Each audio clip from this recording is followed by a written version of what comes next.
Hello everyone, आज हम पढ़ेंगे क्लास 10 सिविक्स का चैप्टर नंबर सेकंड, जिसका नाम है फेडरलिज्म। इस चैप्टर में हम फेडरलिज्म के बारे में पढ़ेंगे कि फेडरलिज्म क्या होता है। क्या हमारी कंट्री एक फेडरल कंट्री है? अगर हाँ, तो ऐसी कौन कौन सी चीज़ें हैं जो हमारी कंट्री को एक फेडरल कंट्री बनाती है, और आखिर ये फेडरल सिस्टम काम कैसे करता है। और साथ में हम डिसेंट्रलाइजेशन के बारे में भी जानेंगे।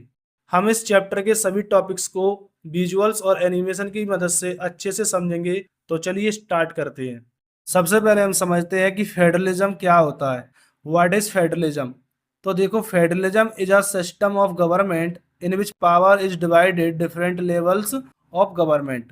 मतलब फेडरलिज्म एक ऐसा सिस्टम होता है जिसमें गवर्नमेंट की पावर को अलग अलग लेवल्स पर या अलग अलग टीयर्स में बांटा जाता है।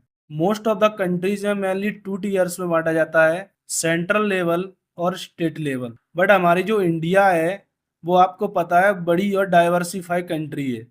इसीलिए उसे अच्छे से चलाने के लिए थर्ड लेवल ही बनाया गया है, लोकल लेवल, जो कि इंडिया में देखने को मिलता है।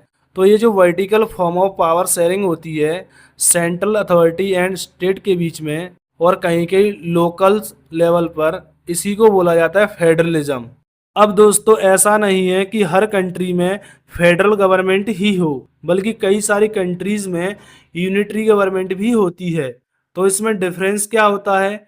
तो इनमें मेन डिफरेंस ये होता है कि फेडरल गवर्नमेंट में जो पावर डिवाइडेड की जाती है वो हर एक लेवल्स के लिए की जाती है, चाहे वो सेंट्रल लेवल हो चाहे वो स्टेट लेवल हो।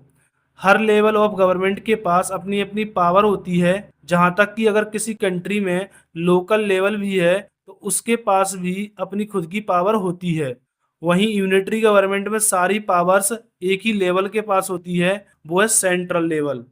अब आप खुद ही सोचो, इन दोनों फॉर्म ऑफ गवर्नमेंट में से कौन सी गवर्नमेंट ज़्यादा बेस्ट रहेगी? वो वाली जिसमें गवर्नमेंट की पावर अलग अलग लेवल्स में बटी हुई है, या फिर वो वाली जिसमें पावर एक ही लेवल के पास है? तो ऑब्वियसली फेडरल गवर्नमेंट ज़्यादा बेस्ट रहेगी, क्योंकि हमने पिछले चैप्टर में पढ़ा था कि जिस कंट्री में जितनी ज़्यादा पावर शेयरिंग होती है उस कंट्री की गवर्नमेंट लॉन्ग टर्म में उतनी ही अच्छी परफॉर्मेंस करती है।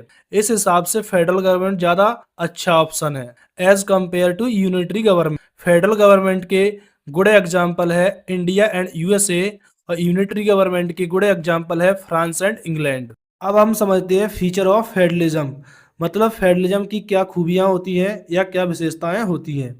तो फर्स्ट फीचर है देयर आर 2 और मोर लेवल्स ऑफ गवर्नमेंट। मतलब फेडरलिज्म में गवर्नमेंट के 2 या 2 से अधिक लेवल्स होते हैं या टीयर्स होते हैं।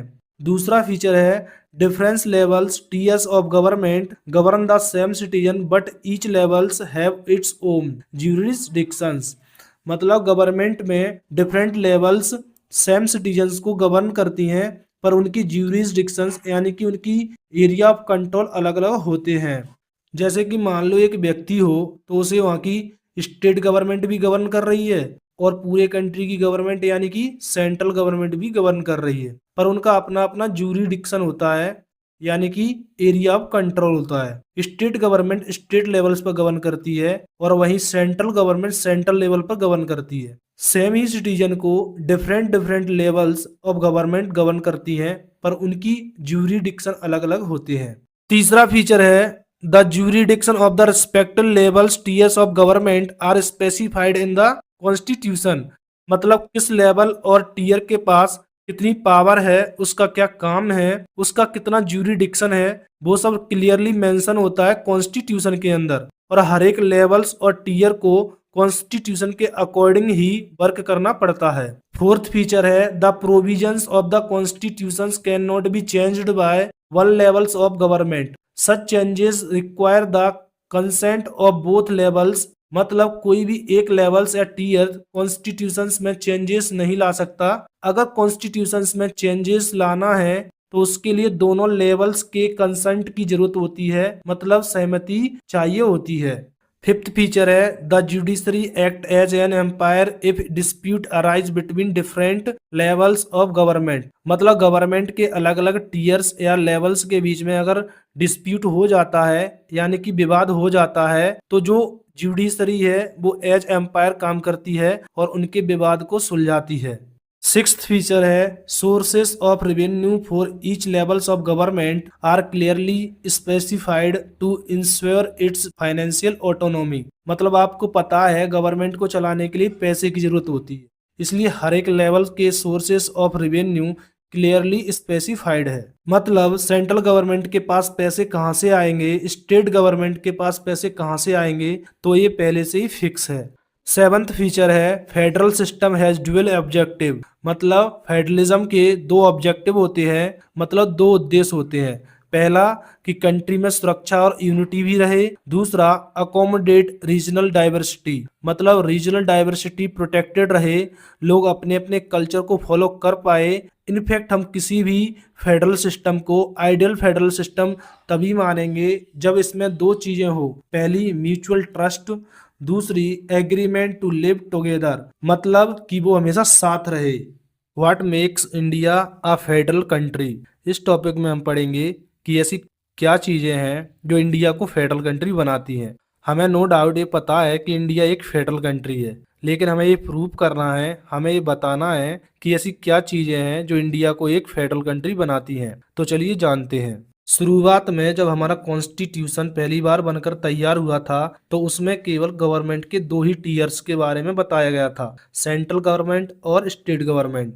तो इसका मतलब ये है कि इनिशियली कॉन्स्टिट्यूशंस के हिसाब से इंडिया में गवर्नमेंट के दो ही टीयर्स थे, सेंट्रल गवर्नमेंट, स्टेट गवर्नमेंट। लेकिन दोस्तों इंडिया की डाइवर्सिटी को ध्यान में रखकर कॉन्स्टिट्यूशन में कई सारे चेंजेस आते हैं और बाद में जाकर गवर्नमेंट का तीसरा टीयर्स भी बनाया गया जिसको बोला गया लोकल गवर्नमेंट, जिसमें आते हैं पंचायत और म्युनिसिपालिटीज। इन तीनों टीयर्स के पास अपना अपना ज्यूरिडिक्शन होता है, मतलब एरिया ऑफ कंट्रोल होता है, और ये तीनों ही अपना अपना ज्यूरिडिक्शन एंजॉय कर सकते हैं। इसके अलावा हमारे कॉन्स्टिट्यूशन में तीन लिस्ट भी दी गई हैं। पहली लिस्ट यूनियन लिस्ट, दूसरी स्टेट लिस्ट और तीसरी कॉन्करेंट लिस्ट। यूनियन लिस्ट में वो सब्जेक्ट आते हैं जो पूरी कंट्री से रिलेटेड होते हैं, like defence, foreign affairs, banking, communication and currency. ये पूरी कंट्री से रिलेटेड सब्जेक्ट होते हैं जिनके ऊपर केवल सेंट्रल गवर्नमेंट ही लॉ बना सकती है या एक्शन ले सकती है। दूसरी लिस्ट होती है स्टेट लिस्ट। स्टेट लिस्ट में वो सब्जेक्ट आते हैं जो कि स्टेट और लोकल लेवल से रिलेटेड होते हैं, लाइक पुलिस। हर एक स्टेट की अपनी पुलिस होती है।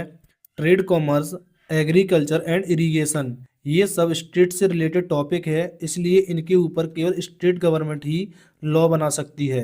तीसरी लिस्ट होती है कॉन्करेंट लिस्ट। इसमें वो सब्जेक्ट आते हैं जो कि लोगों के कॉमन इंटरेस्ट से रिलेटेड होते हैं, like education, forest, trade unions, marriage, adaptation and succession. तो ये जो सब्जेक्ट है वो कॉमन इंटरेस्ट से रिलेटेड है, इसलिए इन विषयों पर दोनों ही गवर्नमेंट लॉ बना सकती है, central government as well as state government. अब आप एक बात और याद रखें, यहाँ पर इन सब्जेक्ट से रिलेटेड कोई कॉन्फ्लिक्ट होता है या विवाद होता है सेंट्रल गवर्नमेंट और स्टेट गवर्नमेंट के बीच में, तो सेंट्रल गवर्नमेंट का व्यू ज़्यादा डोमिनेट करेगा as compare to state government.